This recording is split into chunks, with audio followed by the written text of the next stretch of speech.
PAL Lighting is a globally distributed line of wirelessly controlled underwater LED lighting and controls for pools, spas, landscapes, water features, and outdoor accent lighting. Our passion is to be able to light up any space, whether it's a pool or spa, an outdoor living area, or anything else in between. The result is the most powerful, reliable, and diverse line of wirelessly controlled lights in the aquatics industry that are fully compatible with today's major pool automation systems. Light up the night with PAL Lighting. Ready to learn more? Visit us on the web today at pallighting.com. Thanks for joining us on another episode of Pool Magazine Podcast. Today I'm chatting with Jonny Nalepa, president of Smart Aquatics, a pool engineering firm out of Coconut Grove, Florida. Pleased to have you with us today on the show, Jonny. Yeah, thanks for having me, Joe. It's a pleasure to be here. I really appreciate it. You know, me and you have been going back and forth for quite a while on a really cool project that you've had waiting in the wings. And I saw the initial design renderings and they were so cool. I asked you to keep Pool Magazine in the loop so that when this project was finally completed, that we would be the first ones to show it off to the rest of the industry. And I know that you're finally ready to show it in the magazine, and we're going to talk about that project a bit later in our discussion. I thought a good jumping off point before we dive headfirst into that would be first to have you talk a little bit about who you are, what Smart Aquatics specializes in, and how you got your start in the industry. Yeah, so, well, first off, very exciting project. And yeah, I think you and I have both been waiting for that one to come out. And I'm sure everybody else as well, who at least is aware about it. But yeah, so I'm just a quick overview is I'm a second generation pool professional. My father started a pool service company some 40 years ago. Service repairs, installations, stuff like that, small renovations. And it's a family business. Him and my mother ran that for, some 40 something years. And so my brother now, my parents are now happily retired. My brother runs that company, so it's still in business, which is awesome. And I kind of branched off and did my own thing. So I have a background in swimming pools. I've been working on pools literally since I can remember. It was a family business. It's just kind of what we did. We took our work home with us. We had chemical test kits on the counter in the kitchen, right? So I have an extensive background in swimming pools with hands-on experience. And from there, I always had a passion for design. And so long story short, my company, Smart Aquatics, that I started 4 years ago, we are a design, engineering, and consulting firm. We offer a couple of different services, one of them being design. We'll take a project from its infancy. We'll design an original design concept. We'll engineer that with a set of construction documents, and then we'll, we offer consulting services like construction management to see the project all the way through to completion. So, and we like to think of ourselves as Miami's premier design and consulting firm. So, yeah, definitely. I mean, your family had a big background in this, but what inspired you specifically to specialize in pool design and engineering? But what's interesting, man? I kind of reached a point in my life where I've been doing pools forever, right? Cleaning pools, servicing small renovations. And, because I started at such an early age, I'm the type of person that has to constantly be challenging myself if it's not something new and it's not, it's a blessing and a curse, right? So I just reached a point in my life where I pretty much learned everything I could from the family business. And it was no longer kind of serving me. I reached the ceiling at my parents' company, and I kind of just, got back into the schooling because I was always interested in design. I got that from my mother. She's very artistic. She could draw like crazy cartoons and stuff. And I was always the creative type drawing in school. And so there was kind of a lull in my early 20s where I just didn't really know what I wanted to do with myself in my life. I knew that I had experience in pools, obviously, and I knew that I was a creative. And so I went back to school for like architecture. Started studying that, and I'd come home and stay up at night and just started, playing around with the design softwares and everything. And it was actually, it was weird because it was a challenging point in my life where I just didn't have a direction. And one of my best friends from middle school, to this day, I still can't believe that he was so cavalier about it. I was talking to him about it, telling him I wasn't really sure what I wanted to do. And, I was asking some of my teachers at school, and they were like, well, if you're not going to be an architect, because I was taking architecture class at the time, like, do you really need to be wasting 5 years getting a master's in architecture and all the money that, that goes along with it? And one of my friends, Manny Sarahovan, we were on the phone, and he literally just so casually was like, dude, why don't you just design pools, man? Like you know more about pools than most people. and you have a background in, or a passion for design, and you've gone through schooling for design. I was studying design at the time, architecture. And so it had never even occurred to me up until that point, like, wow, like that could have been an avenue that I could have taken. So I started seeking out, pool design. That's really kind of how that inspiration, I wasn't really inspired. My friend, it was through a friend. He kind of mentioned it to me. And that's kind of how that point in my life began. So that light bulb moment was the changing point in your career. I mean, yeah, you got a few years experience under your belt running your own company now. I mean, what are some of the key challenges that you faced, getting your own company started? Oh man, it's been a whirlwind of even how I came to start my own company. It wasn't part of the plan either. It just kind of happened. It's kind of the same thing. I think it's part of just who I am and how I was raised. I'm constantly pushing myself to do better. I always want to be the best at everything I do. And so I left my previous company. I reached the ceiling there. I kind of grew very fast within that company, reached the ceiling, and just decided to start my own company one day. And that was I think it was 3 months before COVID happened. So that's some timing for you. Definitely, it wasn't part of the plan. Like I said, I left my previous company. It wasn't part of the plan at all. And I kind of had a 2-week period there where I was, again, just kind of, what am I going to do with myself now? I just quit my job, which I highly recommend to everybody, by the way. So that in and of itself was kind of crazy and scary. And, I just got a house and a car. So kind of just started reaching out to colleagues. I was networking and just letting everybody know, hey, I guess I'm doing my own thing now. It was actually a surprise to me how much feedback I got from people and how helpful everybody was. But man, and I have to tell you, that was really the difference for me. What a difference. Just there's a number of individuals who are just, they're a lot farther along in life, and colleagues and friends of mine now that just have had a great amount of success, and for no benefit to themselves, for any other reason, just being good human beings, reaching out to me. How can I help? Could you use some work? Or even just for a call for, check in, how you doing? Check in, how's everything going? That was the biggest thing for me. But as far as challenges, man, everything has been a challenge. I mean, starting a business is no easy task. Everybody kind of sees everything on the surface and they see the success, but really it's, for 2 years, man, I think I worked myself into burnout. Just late nights every day, not eating right, not working out. And that's just what it takes sometimes, I think. But everything I had to learn how to hire people. I had to learn how to fire people. And that's part of what I'm learning now, is to be a leader and a business owner. Prior to this, my entire life has just been about being a hustler, right? And hustling and getting the work done, rolling your sleeves up. And I take pride in my work. So I was always proud of, nobody could do the job better than me. But if you want to build a business, you need a team of people, and you got to learn how to be an entirely different person. And so I think that was a big challenge, and managing your emotions when you're trying to teach other people and letting them make mistakes and learn and stuff. And so all of it has just been a huge challenge, but it's awesome. I wouldn't trade it for anything else. It's the best thing that I ever did. It's also probably the hardest thing that I've ever done. Yeah. And we're still kicking. You seem to be off to a good start so far, Jonny. I know collaboration is a big part of what you do, and that the project that we're going to discuss that you worked on with Foxterra Custom Pool Systems with, Yes. I know you've frequently been brought in as a consultant in the past for specific aspects of a pool or outdoor living project that incorporates some type of water feature.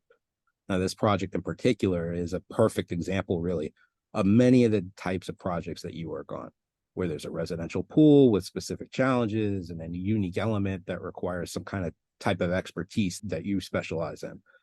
Now, a luxury pool and outdoor living environment on a waterfront property in South Florida. I know there's a Lamborghini involved somewhere in this whole thing, but Jonny, please walk us through this project a little bit. Yeah. So this is, I guess we've been calling it the Lambo pool, or the Lamborghini pool, for obvious reasons. So there is a Lamborghini parked in this swimming pool, and this was a culmination of, it's been a team effort here. Alex Moeller is the client, and I mean, it's worth noting that a lot of times the clients get looked over in these aspects unless they're celebrities. And even at that, their name gets thrown in there as a celebrity. But, great. I was watching this podcast the other day, and it was an architecture giving a lecture, and he kind of hit it on the head.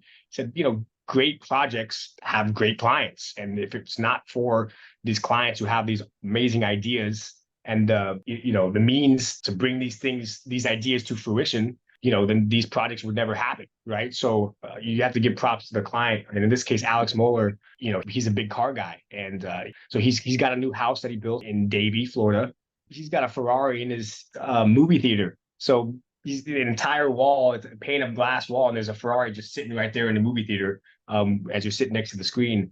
And so he wanted to incorporate his cars into his house basically. And one of those ideas was to incorporate his Lamborghini, into the swimming pool. So he approached Foxterra Design, Justin and Nate, two brothers out of California, and they do some pretty crazy, wild, and incredible things. I'm sure you've probably seen them on Instagram. Yeah, they've been on our magazine. They were on the cover of a few issues back. Oh, I didn't know that. Which issue was that? Were they on? Our summer 2022 issue. I think most people probably heard of them by now. If you haven't, you should definitely check them out. But Justin and Nate, real nice guys, man.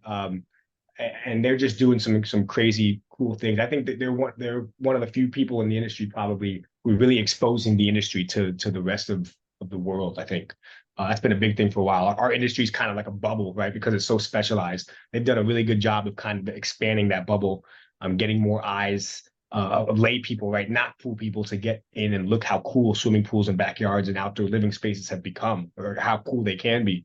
So they took Alex Muller's, inspiration of incorporating his car into the swimming pool, and they came up with an incredible design. The area of the pool that incorporates the car is actually a deck level perimeter overflow, but it's a grass edge instead of having a deck. So because they're from California, right, we have certain codes here. We're literally as far away from them as you can get. We're on the East Coast here. And so we have different codes, regulations, and stuff like that. And so we were brought on the project by the contractor, Custom Pool Systems, who ended up building the pool.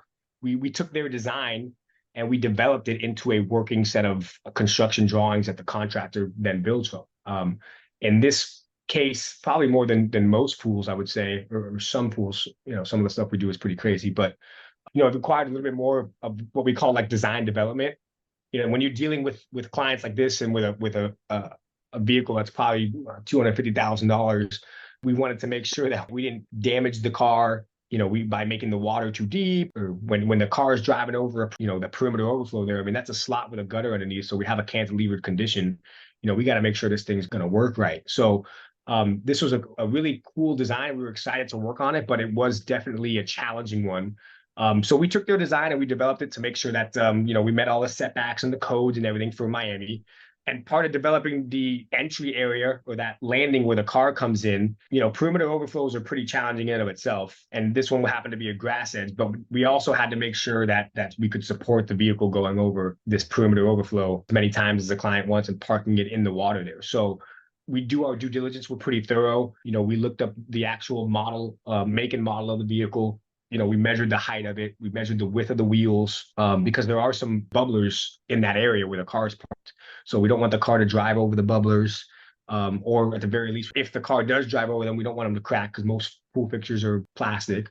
So we had to, we contacted Lamborghini, and we got all the specifications. We just kind of confirmed what's the max slope the car can go up and down and left and right. And we wanted to make sure that we had enough water to overflow this feature so that you could visually see that it's a water feature. But at the same time, we wanted to make sure that we didn't have too much water, because we didn't really want the car sitting in any sort of depth of water. We didn't want the water basically going past the wheels or the rubber of the wheel. For instance, we don't want the brake pads or the brake calipers getting wet. We don't want the rims getting wet. Those rims probably cost, who knows, 40 grand or something like that for 4. So we have about a half inch of water at the very front of it. And it slopes in, and it's probably a maximum of an inch, like right in front of the spa there. But at any given time, the water doesn't go past the rubber of the tire, basically. And you still get a great water feature view, reflective qualities and everything you wouldn't otherwise know. And Custom Pool Systems did a great job of achieving that. By the way, that's difficult, man. It's hard enough to get a dead level edge for a perimeter overflow, but when you have to do it when there's a Lamborghini sitting in it, and to make sure that water is not, any deeper than we had anticipated or planned it to be, that's not easy to do. So a lot of times we make this stuff look easy, but it's not. And this one just came out. It's so cool. It's so, like, literally, I got the opportunity to drive the car, onto the feature there. It's just cool. It's so far out, something that you could dream up. The fact that Foxterra was like, just put it in the pool. Most people might have just parked it next to the pool or something like that. But they, they went for it, right? And we were like, all right, let's see what we can do with this. And so it's just kind of surreal to see a Lamborghini. And I'm a car guy too, man. So to see the Lamborghini sitting there in that water feature is just, I mean, it doesn't get cooler than that. Yeah, I mean, I follow Nate and Justin on social media, so I always see these crazy projects that they're coming out with, and I definitely know that they're known for putting together some really over the top designs. But talk to me a little bit about that. I mean, how does the integration of a luxury car into a pool design really impact the engineering and construction process? We had to modify what our typical perimeter overflow detail is. And so most people listening probably have an idea of what a perimeter overflow is, but really there's a gutter beneath, in this case, a stainless steel overhang. It's like an L bracket almost that overhangs a gutter and it comes almost right up against the pool structure there. So all you see is a little strip, but in the area where the car goes over, we didn't want to have a full overhang of 6 or 8 inches. That car is pretty heavy and just, you never know what's going to happen. How many times or someone could park it and stop and the back wheels could be sitting on that overhang. And we have to account for that. So, we beefed up the structure on that side. We removed the drop piping from that entry area. So we wanted to make sure that the structure was robust enough. So we got rid of all the PVC plumbing that goes in a typical perimeter overflow edge condition. So that way we could increase the structural integrity of the concrete. We kind of made it a minimal gutter where the overhang is only a few inches, like 3 inches or something like that. We slope it either way to the other sides of the perimeter overflow, and which we have the regular conditions with the drop piping and everything. So we have a very minimal overhang there. You can drive in and out as many times as you want. You don't really have to worry about it. It's not as big of a concern as a typical condition. So that's something that we had to, and we went through a couple different iterations, by the way, before we landed on that one. It's kind of a simple solution. And the entire area looks very simple, but it was certainly, we had to do our due diligence in regards to the car and the structure to make sure that this thing was gonna work and last as well. Well, you hit on that for a second, so let's talk about that. You were discussing, the iteration process of coming up with the final design that would work. I mean, how do you balance the aesthetic vision of a project like that with the practical engineering requirements? Yeah, it's interesting because a lot of times, and look, our job is to take Foxterra's design and make it achievable, right? But the other side of that is there's a level of professionalism where we're obligated to bring up certain concerns, and really nobody likes to tell anybody, hey, you can't do this, this isn't going to work, right? But if that's what it takes to make a project that's going to be successful, just based on it, and sometimes it's just based on experience. When you're doing something new like this, that to the best of our knowledge has never been done before, sometimes you don't really know if it's going to work, right? It's, we can't really R&D something like this. So we have to do everything we can beforehand to make sure that this is going to work. And so even, it's stuff like placing the fittings, and, we had to place the return down the center to make sure that the wheels didn't drive over any of the return fittings.